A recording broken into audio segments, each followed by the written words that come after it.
So today's Monday, and I have class in like 30 minutes, and I have it on Zoom today. Yay! But my teacher, and I was looking forward to going in person because we have like, it's called contemporary photo book, so it's like a very tactile class. But not that this week we're going to be doing anything. We're presenting our book pitches. So for this class, we are creating our very own photo books. So I'm obviously going to do mine about Belize, because all the photo books that come out of Belize are made by straight white men or white women. I don't know. Or just like the photos that come out of Belize are not by Belizeans. So introducing her. I'm sorry, I just did that to myself. So, you know, that's going to be my semester project. And then at the end, we will produce our book like physically.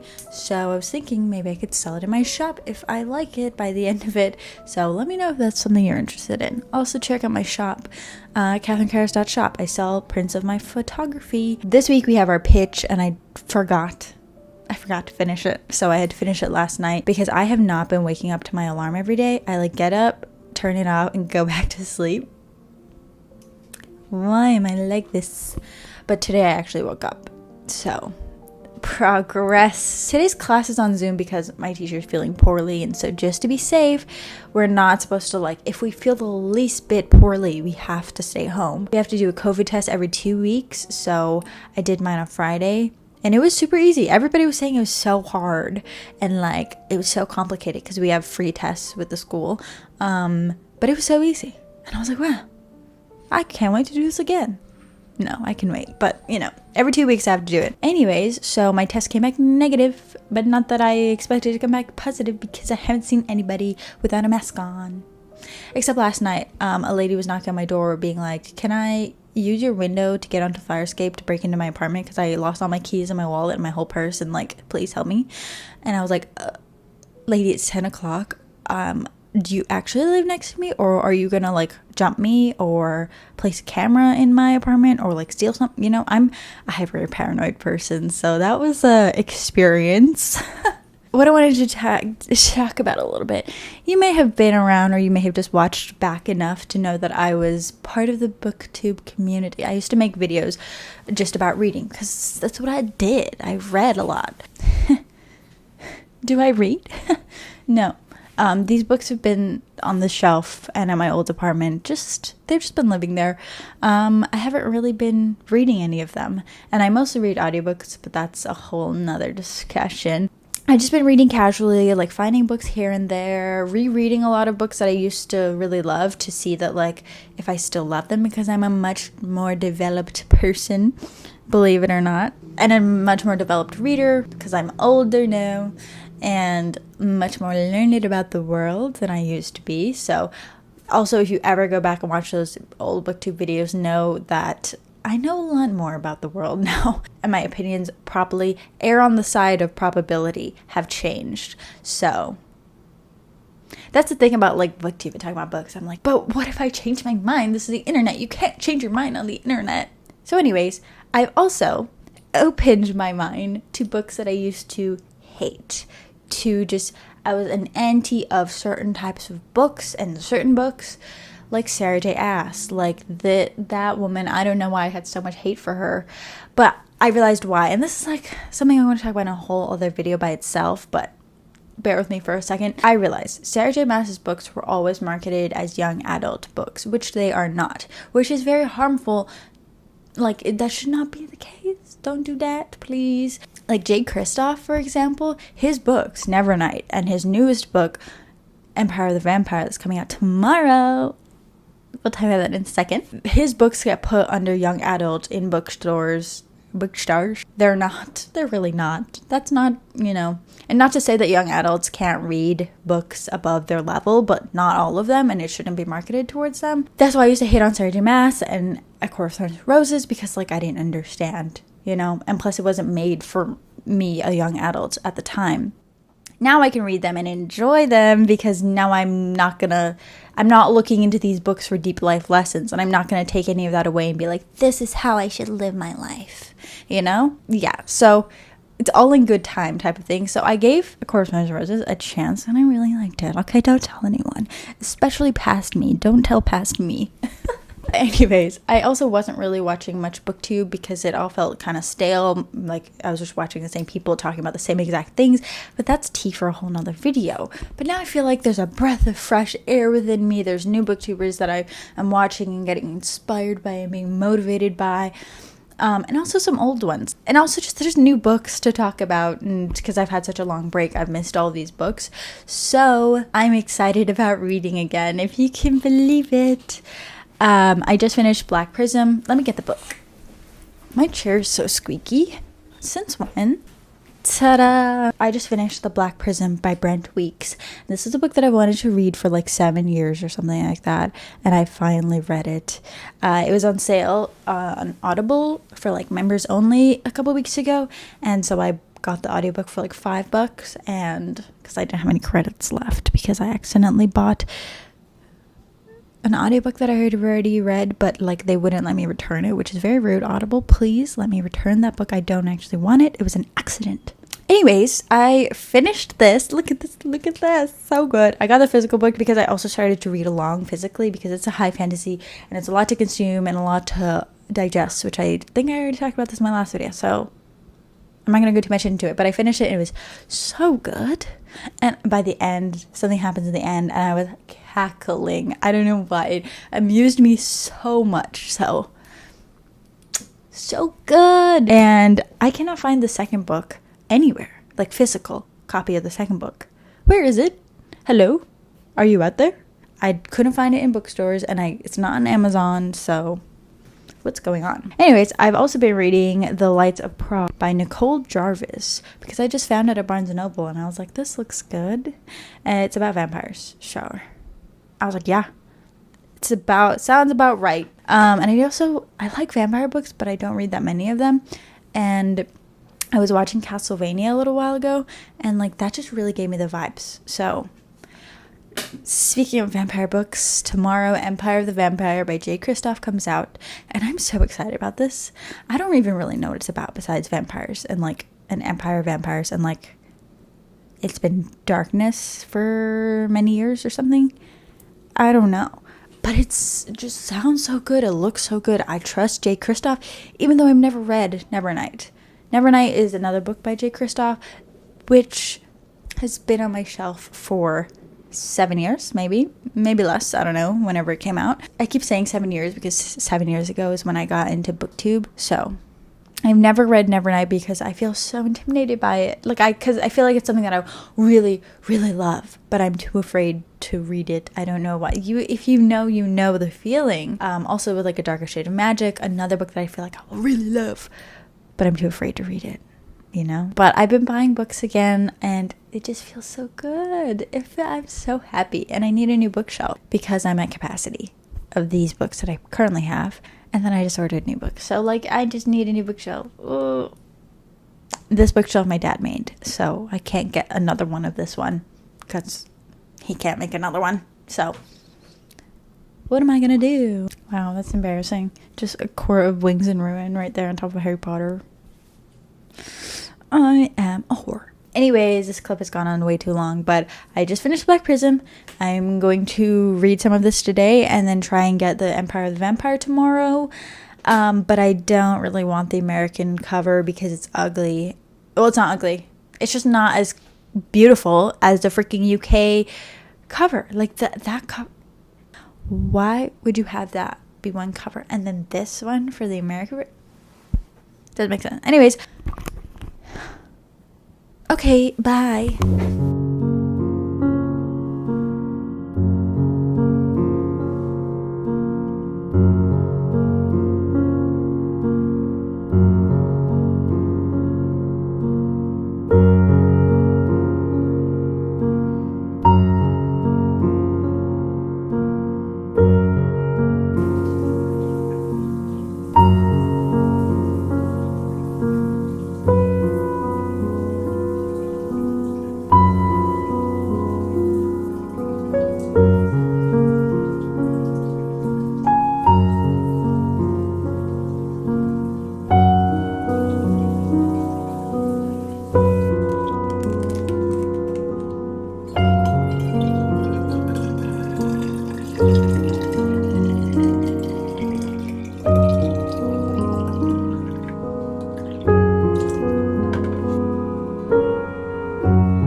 extended car warranty. Hello. I was feeling really chill all evening. I watched A Cinderella Story, you know, those feel-good vibes. And then I watched half of 10 Things I Hate About You because I forgot that I didn't finish it like probably 2 weeks ago. And then I thought it'd be a good idea to watch Jennifer's Body because when everybody was watching it in high school, I was like, too scary for me, which it was and it still is. I don't know why I thought it was a good idea to watch Jennifer's Body at 10 p.m. on a Wednesday night when I'm still a scaredy cat and a hyper paranoid person. Like, I don't know why I thought that was a good idea. I think that I just figured that it wouldn't be so scary because Megan Fox is so hot and I just wanted to look at Megan Fox for an hour and a half, but I'm now scared. So, doing great. After all of those like happy movies, now I'm like, so I put on Breaking Dawn Part 1. So anyways, I built this shelf. That's what a nice shelf. I feel like a lot of people have this like this ladder looking type shelf. I felt like the living room, they're just things missing. Like this place needs more filled up with crap. But like those things come in time. But because I'm making a video about this space, I want it to feel somewhat filled in a certain capacity. I just wanted to like fill up the like bigger vast areas. So there's like this big space here and I really didn't know what to put because I wanted something to like go up in height. You'll see all of this in the living room makeover video, but that'll probably be coming in for a while because I don't have any money to spend on this living room anymore, but I still have things that I want to do before I do that video. So I just needed something that like lifts you up a little bit because all my furniture is like, you know, regular furniture size, but it's like not big enough of a space to put a whole bookshelf in, and plus I'm at capacity with my bookshelf in my office. I was like, I'll get one of the like smaller, like skinnier bookshelves and one that's for like books and like whatever these are called, like those kinds of things. My friend Sam says they're called tchotchkes, but I've only just heard about that, so I don't know about using that word yet. Anyway, so I built this shelf, and I don't like building things, but I do feel accomplished afterwards, but like I would rather somebody else do it, to be honest. But I did it, and I guess I'm proud of myself. And then I was trying to fill it up, and I was like, wait, why am I trying to fill this up? Like, the point of this shelf is that it will fill up over time because this is a shelf for extra space. I don't know. But I'm excited for it. I really want some more books right now to put on here. But the point is to make space for books to come in the future. But I want them now. Anyways, enough talk about my shelf. I decided last night to make a book journal. Book journal? Book journal. I decided at like 11:30, even though I wanted to get in bed by 12 because I had class at 9 a.m. But then I ended up staying up till 2 a.m. doing this. Why, you ask? It's a reading journal. I didn't even used to like reading journals because I never used them. Actually, I did use them, but like problem with all these types of journals that I've tried in the past is that they're just too restrictive and I need to customize it to the fullest extent. So I created one because I was also watching Chloe Books with Chloe. Her videos, and she would just like when she finished a book she would just open her reading journal and then write in all of the like she had like so many spots where she would fill in after she finished a book, which like felt so like such an accomplishment. So I wanted a reading journal, so I used this is from Papier, and I had gotten it to do like my regular journaling, but it was too thin and so very cute. I very much like it. The sticker on the cover, I finally got to use. An acquaintance, a friend, Jacqueline, who is 01bujo on Instagram, she sent me these wonderful Jayhin stickers from Poetic Beauty, and I have not used them yet because I'm just, these needs a special moment.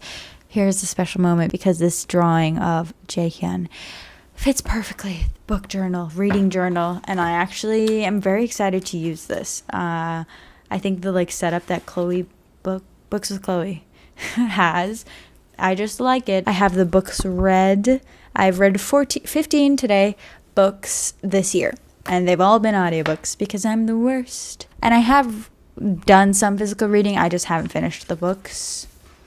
Romances, and then I have reading goals, and then I'm kind of just tracking the genres, and then covers even though I feel like that's a little bit redundant because I just wrote all the books on the little spine bookshelf thingy. But I like it. I'm a visual person. These are all the books that I've read this year.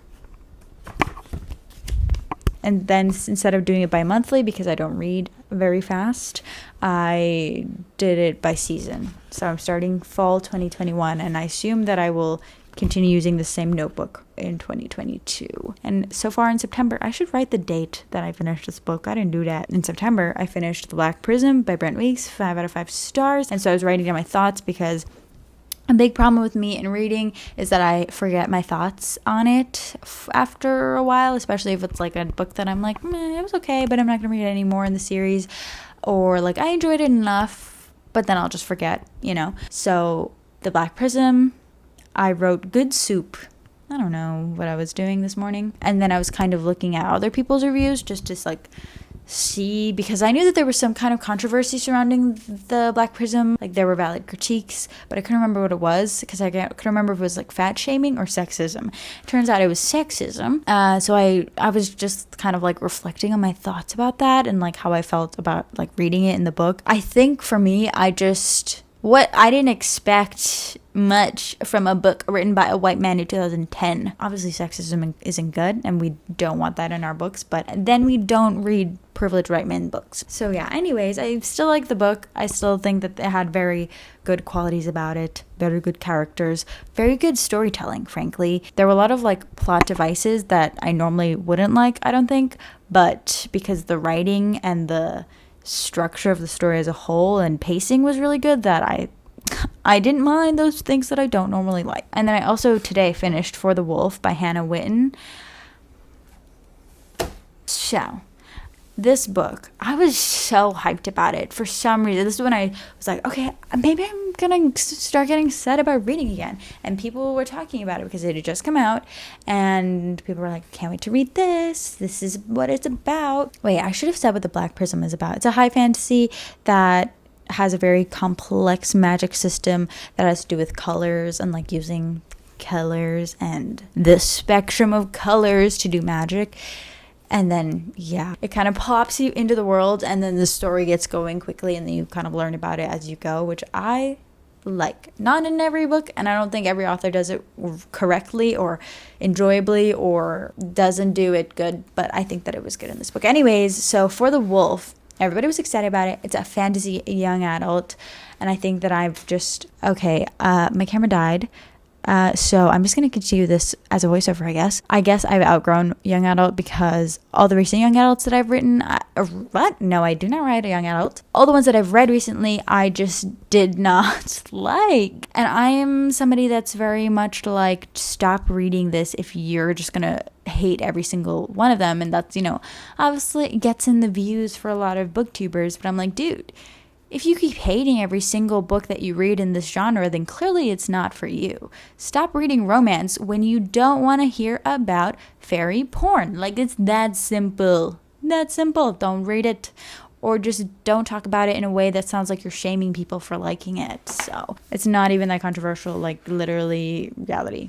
So For the Wolf, I actually was listening to this audiobook a month ago, and then I stopped because I was just so annoyed by it, and I hated the main character, and it was just big dumb bitch energy, and I was just like, no, absolutely not. Like, there was no chemistry. It's a romance. I don't even know. It's a fantasy. There were side characters that I felt like the author was clearly trying to make you love, but I was just like, no, I don't care. Like, these side characters have no personality. And I was really hyped for it, but like, that's not to say that I like mad at this book because it didn't live up to my expectations necessarily. I didn't want to continue with this book. I really didn't, so I put it down. But then I was like, I think the audiobook said 2 hours, but I listened to things on 1.5 speed, and so I was like, I'll just suck it up and finish it so that I can write it in my new reading journal. I have so many feelings about books that I haven't talked about for how many years has it been since I stopped Booktube? I don't know. So For the Wolf, I did not want to finish it, but I was like, what, I'll just suck it up and listen to the last little bit. So I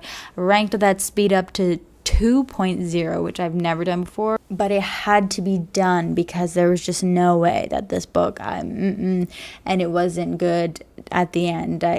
Nothing redeemed it about it, and I just didn't like this book.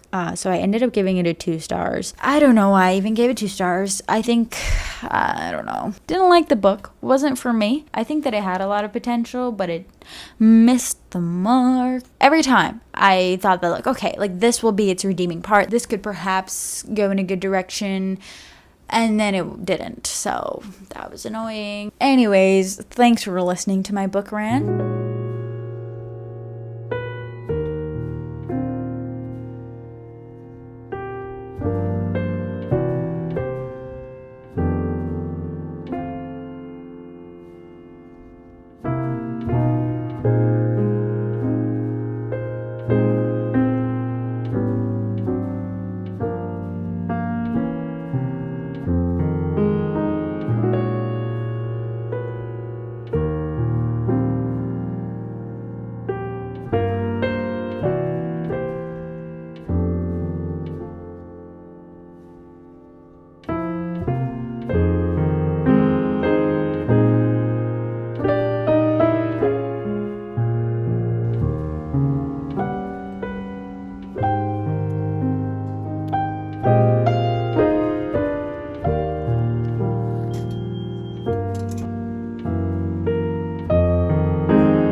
Why did you get in there like that?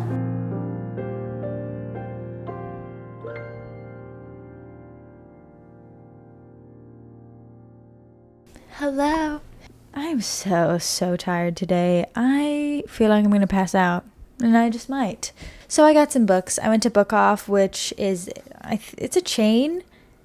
It's in other places as well. They're a used bookstore, and I think they primarily have manga, but they also have like DVDs and CDs and like Japanese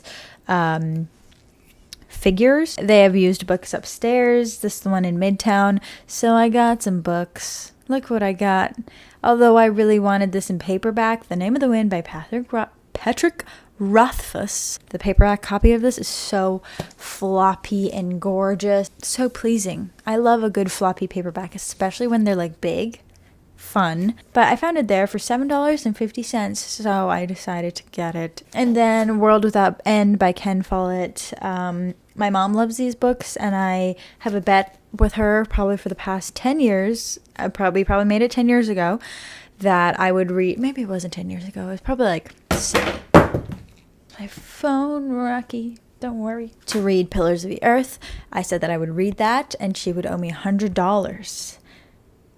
Nowadays, if I made that bet, it would have to be more than $100. But I will do it one day. Yeah, and it was only $1 for this big bitch. Look at her. $1.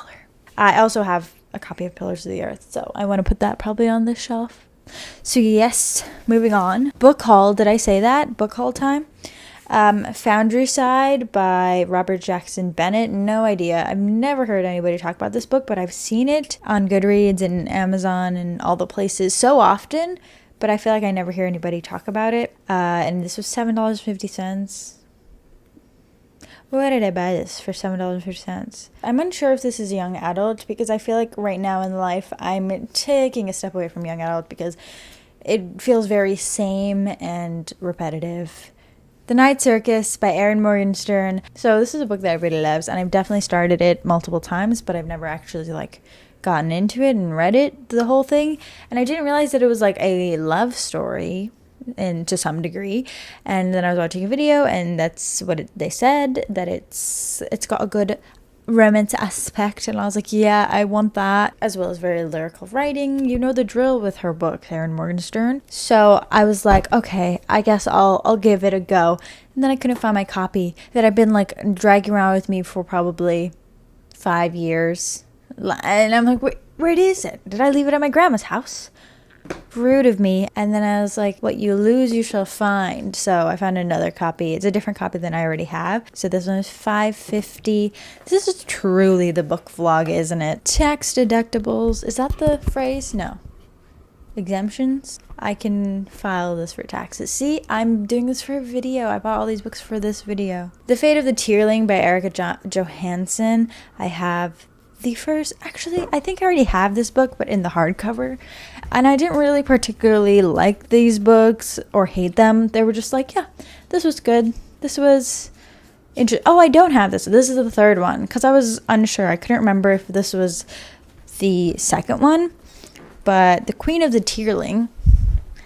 Do you like my little pants? Next up, we have Age of Iron by Agnes Watson. I am absolutely dying. It's not Agnes, it is Angus Watson. And the fact, those are like two very different people. Agnes wrote a book about Vikings. It's an Orbit book. Orbit, the fantasy publisher. And I think I heard somebody talk about this. I don't know. But it was $1. So I got it because you never know when you're in the mood to read about Vikings, perhaps. And then, so that's all I got from Bookoff, which is a pretty good haul. And so then I stopped in at Barnes & Noble because it's on my way to the train, because I have not been able to find the second book to the Black Prism Lightbringer series, is it called? Oh, this is an Orbit book. How's that stroke taste? Does anybody watch that YouTuber that says that? Also by Orbit. And so I found it at this one. And I'm very pleased about it. And it was the last one left. Very pleased about it. Finally got it. So now I really have to read the next book, because now I have it. And then I also got a Splatoon figurine. I think it's like one of... Look at her. I think this is one of those like amiibo things, but would assume that I can't use it because somebody probably already used. I don't know how amiibos work really. But Splatoon 3 is coming out next year, and I'm so excited about it. And I also really want a friend to play Splatoon, so let me know if you play Splatoon. I always grow certain attachments to players in the game that I like meet, but you can't talk to people. There's no, like, let me talk to this person. Let me say, oh my god, we just had a moment. I love you. Please be my friend forever because you play so well. It's a sad game because you're really working to play this game, and you're in a team, but you can't interact with your team. So sad.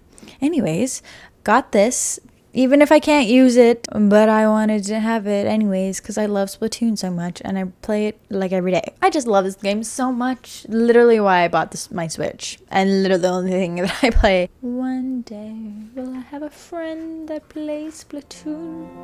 I was yours on Sunday, while we watched the children play.